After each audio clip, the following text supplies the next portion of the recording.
if you don't get it, then get the out of Philly. Castellanos, high fly ball, way back. In from this side, who else?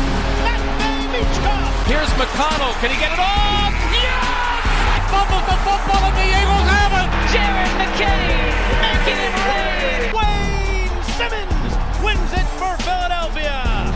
Long drive, this game is over. All right, we are back here today with another episode of Philly Talk. A lot to really dive into, but not too much, because when it comes to the other, Philly franchises right now, there's not a whole lot to talk about, But of course, got to start off with the NFL recap. Pretty crazy week. The Broncos and Browns yesterday on Monday night had a pretty crazy game. Ended up being 41-32. Jameis Winston and Bo Nix were going off. Jameis Winston had 4 touchdowns, but also had 3 interceptions, pretty costly interceptions. Jerry Jeudy went off against his former team. 235 yards and a touchdown was pretty crazy. Lions beat the Bears pretty easy, except the stuff that went down in the final drive that led to the Bears firing their head coach. The Cowboys beat the Giants. The Packers beat the Dolphins. The Chiefs and Raiders had a pretty crazy Friday game. I think it was on Friday, and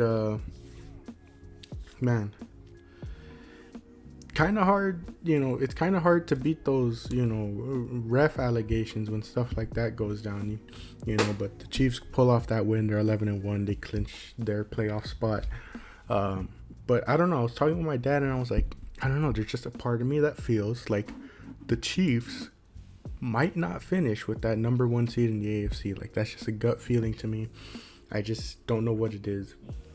I just don't feel like they're going to finish with that number 1 spot. Remaining schedule, they got to play the Chargers, the Browns, the Texans, and Pittsburgh, and then Denver to close it out. Kind of a tough schedule, Could see a couple losses in there for Kansas City that would allow, maybe a team like Buffalo to jump them in the standings. Chargers beat the Falcons. Kirk Cousins had, 5 interceptions or something like that? 4 interceptions. Pretty crazy. Steelers beat the Bengals in a pretty crazy one that has a lot of people talking about how Joe Burrow needs a better defense to help him out. He can only do so much on offense. So pretty crazy thing to see going on in that game. And the Texans beat the Jaguars, and the main highlight from that was the whole Trevor Lawrence, did he slide too late? Was it a clean hit? Was it a dirty hit? Pretty crazy stuff to see. Vikings beat the Cardinals by 1, making that NFC West division a real toss-up right now. Anything else too crazy? Seahawks beat the Jets. Seattle's defense came through for me in fantasy. Really helped me out with that win. The Bucks got an overtime win against the Panthers.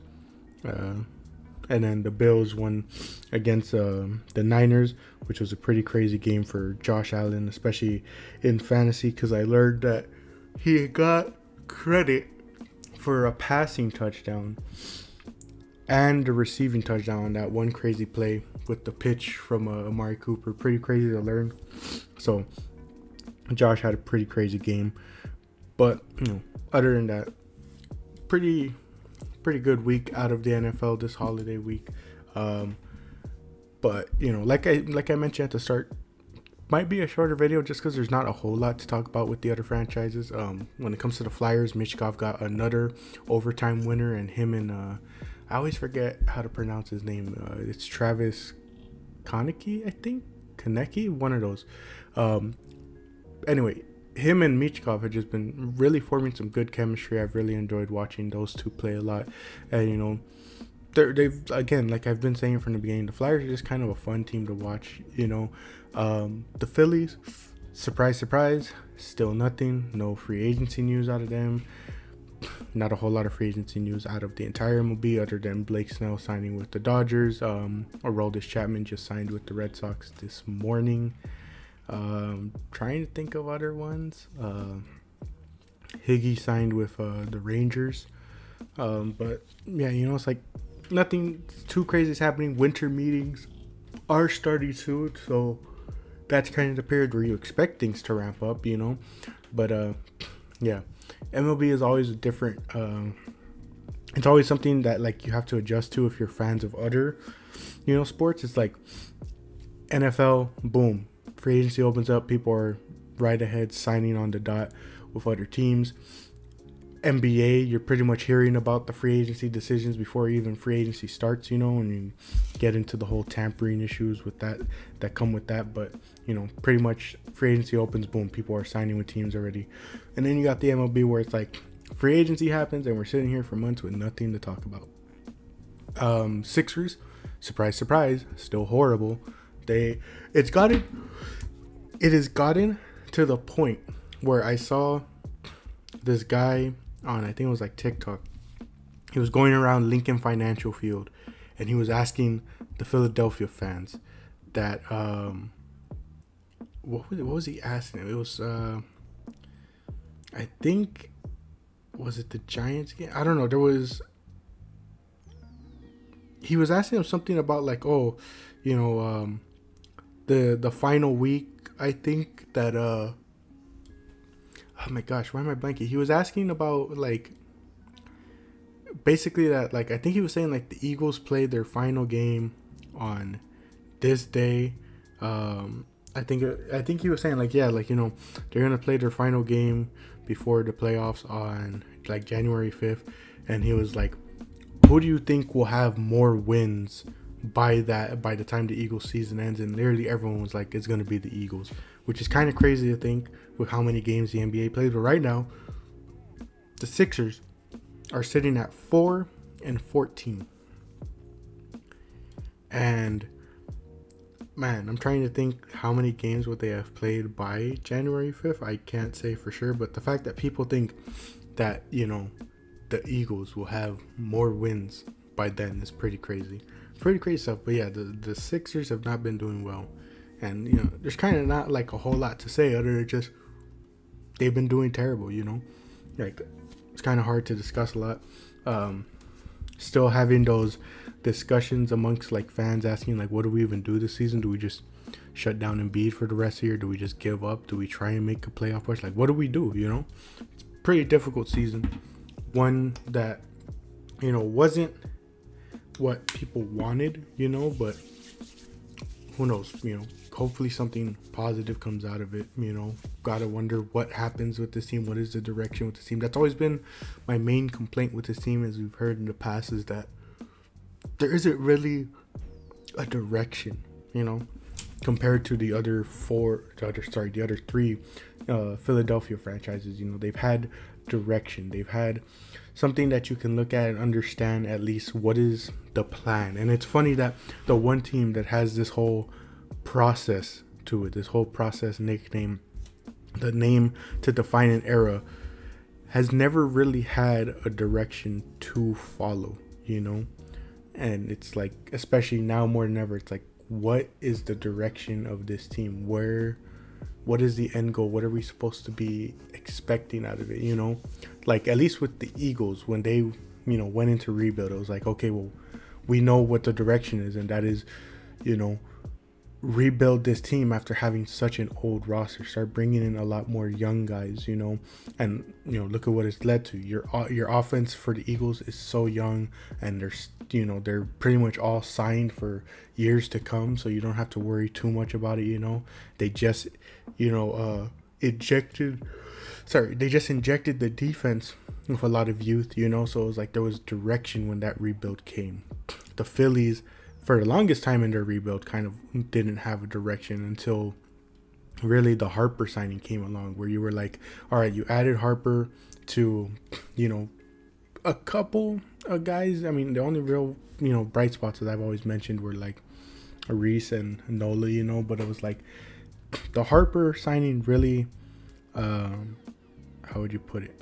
It really like it was like a ripple effect, because you bring in Harper, and then all of a sudden that's when you start seeing this team really starting committing to winning, where it was like, you know, we're gonna do everything we can to add to this team to make it better, to make us get more towards the direction of winning. We're gonna go out and trade for a JT Realmuto and, you know, trade prospects that, you know, yeah, could pan out, but we're taking that risk to get a proven talent. And hey, we pretty much won that JT trade, because pretty much everyone that was sent to the Marlins in that trade, you don't hear them. So, you know, we've got JT, and sure, he's, you know, getting older and it's kind of declined this past year, but you got him for those first couple of years, you know, where he did really good, you know, so it's like, it's a win for us, you know, we'll take that. He helped us win, especially Morgan. Like, that was like, they kept building upon it, you know. It was like, we'll go out and trade for a JT Realmuto, we'll go out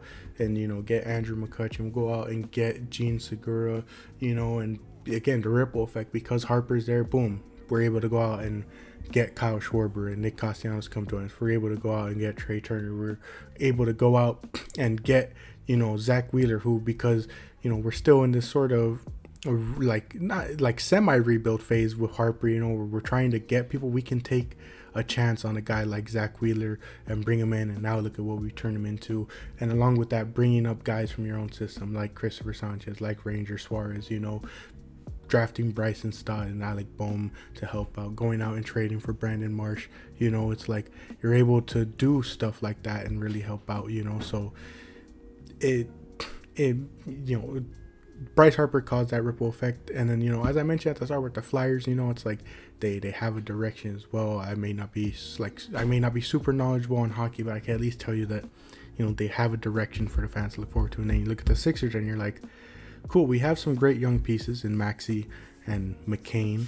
You know, we got some bright spots like Yabusele coming over. We got, Ricky Council just had a pretty good game, you know. So it's like you have some good young guys. You have some good vets in Kyle Lowry, Joel Embiid, who's a veteran now. You go out and make a big signing in Paul George, but it's like you're still kind of left there just like, well, what is the end goal? Like, the end goal obviously is a championship, but like, you start looking at what's happening, and it's like you start even looking back at the previous years where it was like they would do all these things, and it was like the idea was, oh, let's help Embiid, but it was like it always just ended up blowing up in your face, and you're always just left sitting there like, well, hindsight's 2020, but was it really the best move to make, you know? And it's like, again, it's that whole hindsight is 20. It's easy to call some of the moves the Sixers have made bad now compared to at the time, but it's like there's so many moves that you can look back on, and you're just like, I think even then it was considered bad, you know, the whole Tobias Harris situation, the Ben Simmons situation, not re-signing Jimmy Butler, letting him walk to Miami, or was it like a sign-and trade? I think, yeah, it was a sign-and trade, because didn't we get like, was it Josh Richardson, or was it, I don't even remember who it was, but like, they did some type of sign-and trade, I think it was. So it's like, I mean, that to me is always the one that I look back on. I'm like, yeah, that is sort of the cause for this whole era of struggle with the Sixers. I mean, they've been struggling for as long as I've been alive, but you know, that's the one that I point back to. And like, I always tell my dad, and I always talk to my friend who's a Heat fan, I'm just like, the Sixers letting Jimmy walk literally is what, you know, caused, like, again, ripple effect for this to go on, where it's just like, I fully believe if you kept Jimmy instead of Tobias Harris, instead of Brett Brown and Ben Simmons, you know, because those were like the three things. It was like, again, hindsight's 2020. Ben Simmons was still doing, you know, wasn't like, you always got to remember, like, at the start, Ben was, you know, yeah, he was having his struggles, but like he still had like the defensive ability and all that. But it's still like, it just boggles me that it was like you had a proven star right there in Jimmy Butler, a perfect pairing to Joel Embiid. Like, anytime their old videos come up, it just angers me, because like you see the chemistry there, you see how well they work there, you see how well Jimmy helped Embiid, and they still chose other pieces over him, you know. And it just frustrates me. That's like, man, that's where that leads back to. That's what I look as the issue, the cause of all this, you know, is Jimmy walking, you know. But yeah, like I said, surprise, surprise, Sixers still struggling, still bad. Don't want to go more into it. Let's keep things positive. Let's get right on to the Eagles versus the Ravens. What a damn game that was. don't let anybody fool you. I saw someone getting on TikTok right after the game talking about that game didn't live up to expectation. I don't know who is saying that. I don't know what your expectations were, but to me, that game lived up to my expectations. These people were expecting Ravens Broncos, not Ravens Broncos, Browns game, you know, complete shootout, all these points being scored. To me, I was like, you got the two top running backs going against, you know, really good defenses, really good offenses going at one another. You know, it's like, yeah, you got the perfect game, good offense versus good defense, good on both sides, you know. And it was like, did it make for a low scoring game? Yes. But was it entertaining? Yes, because you got to see, you know, these defenses really try their best to stop those offenses. These offenses having to carefully attack this defense, trying to figure out what changes to make, you know. We'll say, you know, first off, starting off, the offense for the Eagles was abysmal in the first and third quarters. Absolutely terrible stuff out of them. I just still do not understand some of the decisions that Jalen Hurts makes, especially when it comes to not throwing away more often. That sack on third down really sticks out to me a lot, where I'm just like, how do you choose to take a sack in that situation? You know, like very, very. I mean, I know he isn't choosing to, but it's like, you, in that third down situation, you cannot take a sack and you still get the sack. You know, it's like very frustrating that, you know, that happens. There wasn't much of a pass game, especially, which is why I think the offense was kind of abysmal in that first quarter. Like, and it's also a reason why Saquon really struggled at first, because like you heard the commentary even mention it, that like, yeah, you want to feed Saquon, but it's like there's such a lack of a passing game that, you know, they're able to just zone in on Saquon. You know, they're able to commit to the run that well. But, you know, they started to get it going thanks to AJ and Goddard. Of course, Goddard with that big touchdown run with the impressive feet work. Really great stuff from him. And then in the fourth quarter, they really came to life. You know, Saquon sealed it off in the fourth quarter with his touchdown run.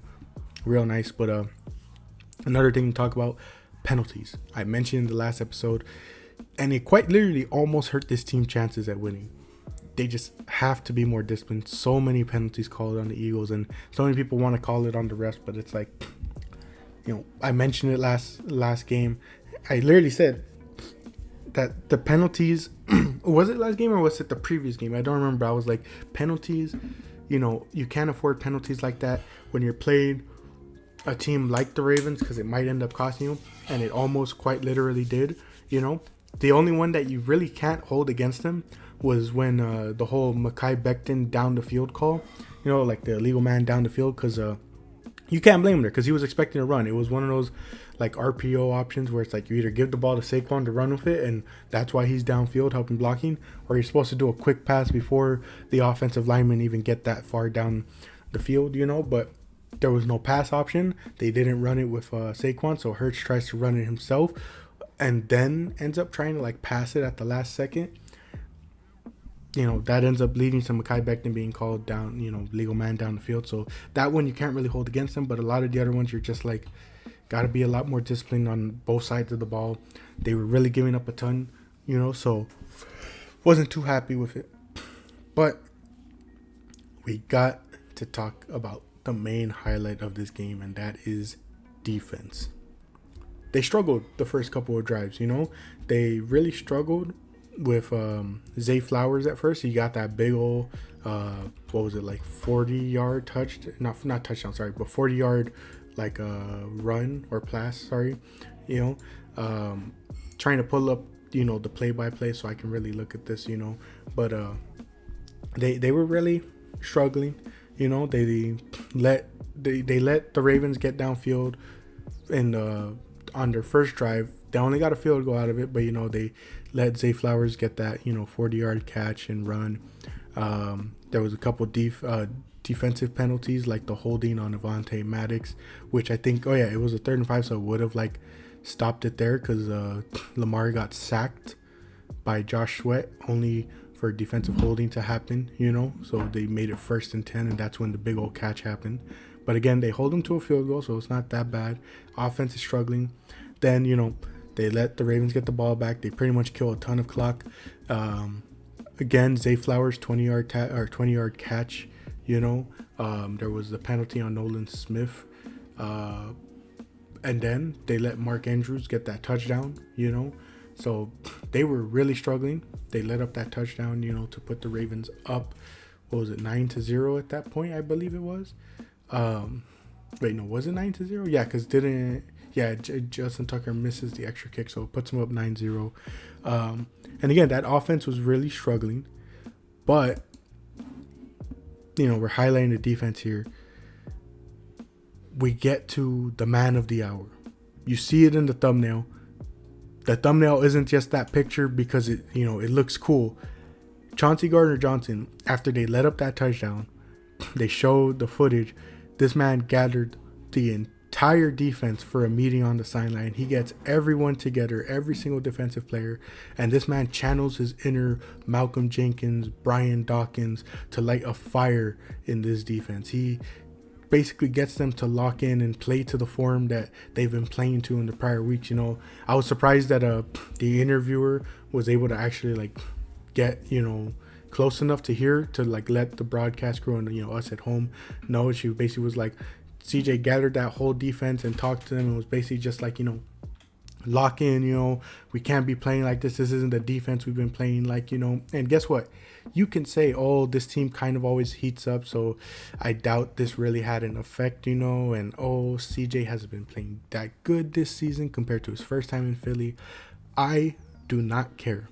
This is exactly why we brought CJ back. This type of swagger, this type of confidence to lead this team with that do or die attitude. From here on out, it was like that scene from Remember the Titans where this defense, they just pulled through. Jalen Carter, game wrecker in the middle of that line. Jordan Davis, whenever he was in, made sure the Ravens had essentially no run game. Nolan Smith, big sack. Jalen Hunt and Bond combined for a sack. Big time tackles for loss, making the Ravens settle for 3 many times, which only hurt them even more because, Justin Tucker ended up missing 2 field goals on the night. So the fact they made them settle for 3 and it came back to bite them really helped. Had that garbage time touchdown, but other than that, this defense came through after that moment. They stood 10 toes down, held their place. Were the literal definition of bend don't break with this defense after that first touchdown, and they were a big reason why they won this game. My game ball goes to everyone on that defense. One of the best performances I've seen from an Eagles defense. Just amazing stuff to go against that Ravens offense and do that.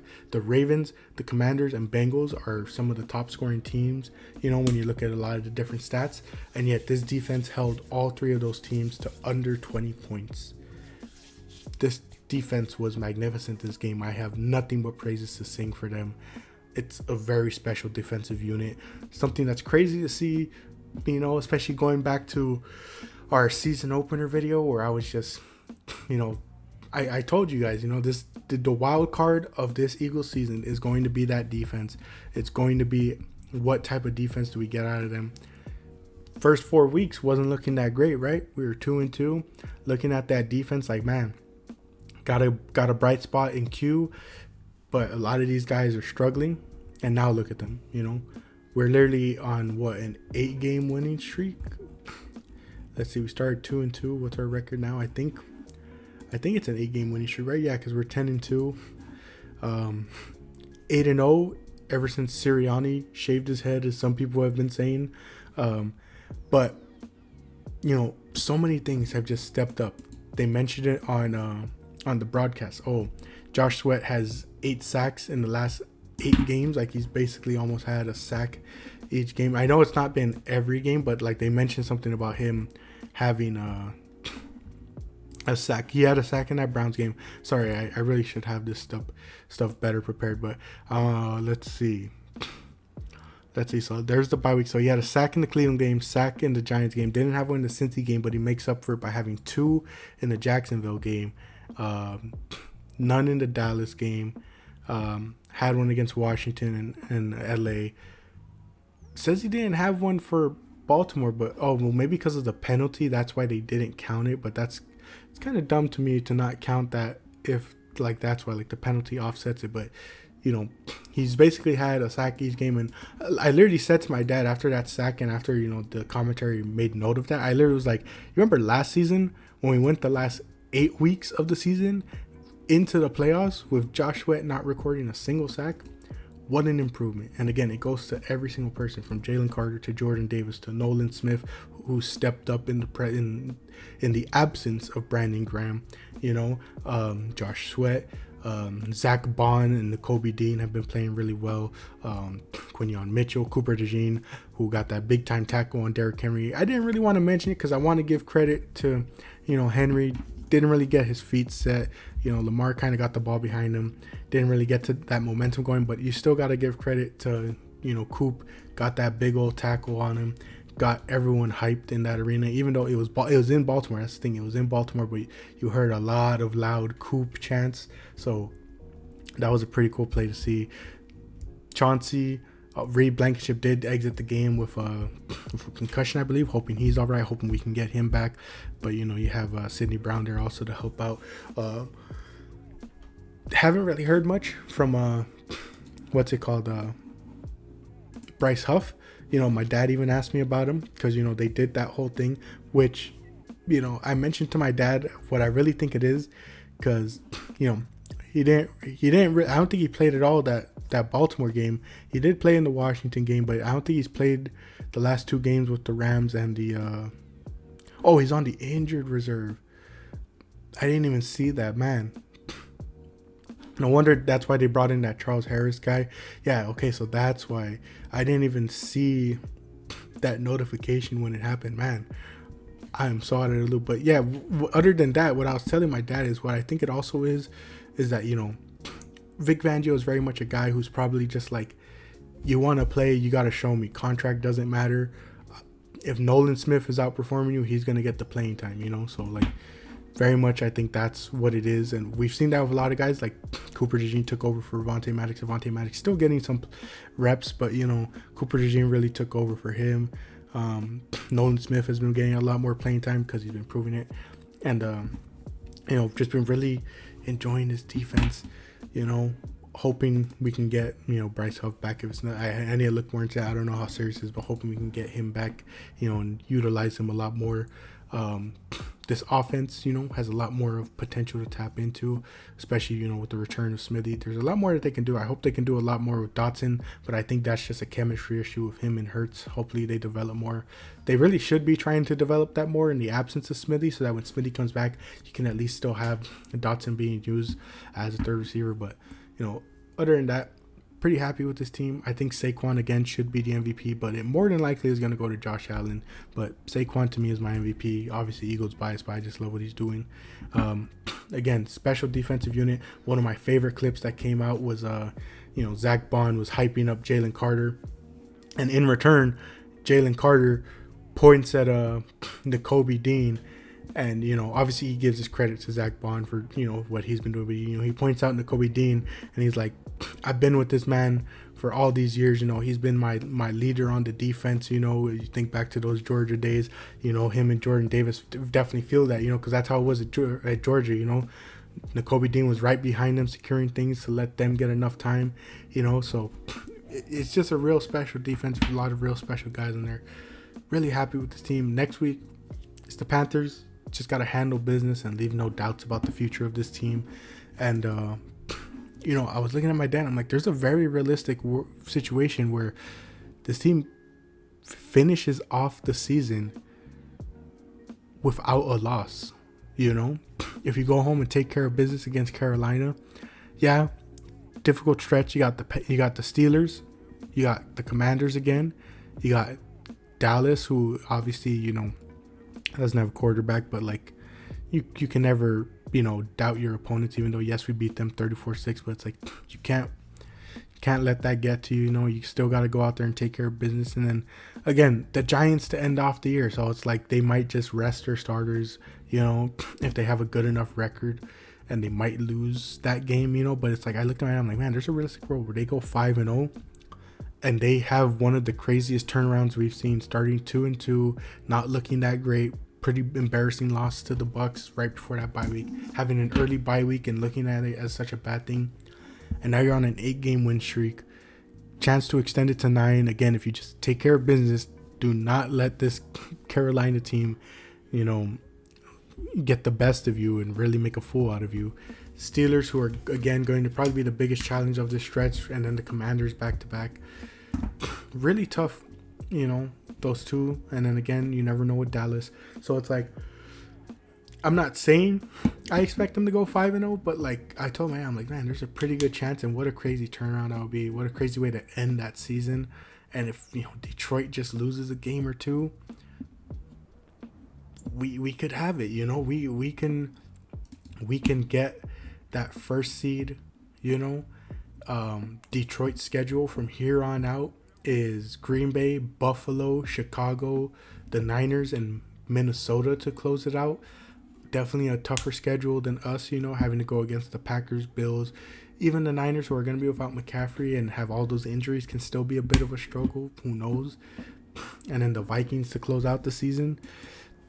A bigger struggle than us, a bigger struggle than a lot of other NFCs. I mean, really, the NFC right now is between us and the Lions. And real quickly, I mentioned the Steelers being on our schedule. Can I just say I feel extremely bad for the Steelers for what they're about to have to go through. They play the Browns this upcoming Sunday, which isn't too bad. But it's more so after that. So Sunday, December 15th, they have to play the Eagles. And then Saturday, December 21st, they have to play the Ravens. And then December 25th, on a Wednesday, for a Christmas game, they have to play the Chiefs. 3 games in a 10-day span for the Steelers, and I think it's also the same situation for the Chiefs. Yeah, they play a game on Sunday, December 15th against the Browns, December 21st Saturday against the Texans, and then December 25th Wednesday against the Steelers.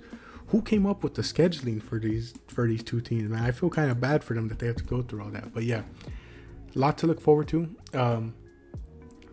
I definitely want to add some stakes. I've been thinking of like, man, what can I add to like really hype up this season for myself, and I don't know yet. There's a couple of ideas running through my mind, but I don't want to commit. Like, there's a discography review idea that I have in mind where I'm just like, maybe I'll listen to this artist if the Eagles win the Super Bowl, but I'm holding off on that because I don't want to make that commitment. But this team is looking special. I'm really excited for the future of this team compared to others. They're really uplifting the city of Philadelphia, as the Sixers have been terrible and the Phillies have put this city through so much heartbreak the past 3 years. But definitely, and of course, obviously the Eagles had their heartbreaks last year and the year before. So again, situation can always be worse, as I know. That's always what I try to remind myself. It could be worse. I mean, just look at what Detroit's had to go through with the Lions. Look at all these other teams, what they have to go through. So I'm not saying Philadelphia at all has a worse situation, but it's very special to watch this team after last season. Very much getting us back in tune with that 2022 season where there was a lot to be excited about. And this time there isn't that looming threat of the window closing, because you got Jalen Hurts' contract that you got to get settled. A lot of the defense was, their contracts were running up at the end of that season. There's a lot more hope here because it's like offense is locked down for the next couple of years.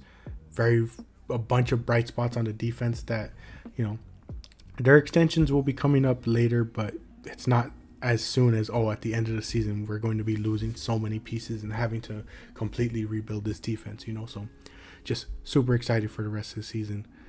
Super excited for the Birds, man. And if you've made it this far, to my other listeners of the channel, probably should have mentioned this at the start, but do got a very special discography review coming out sometime this week. Very long one, probably. Gonna be very good one, though. I can promise you that.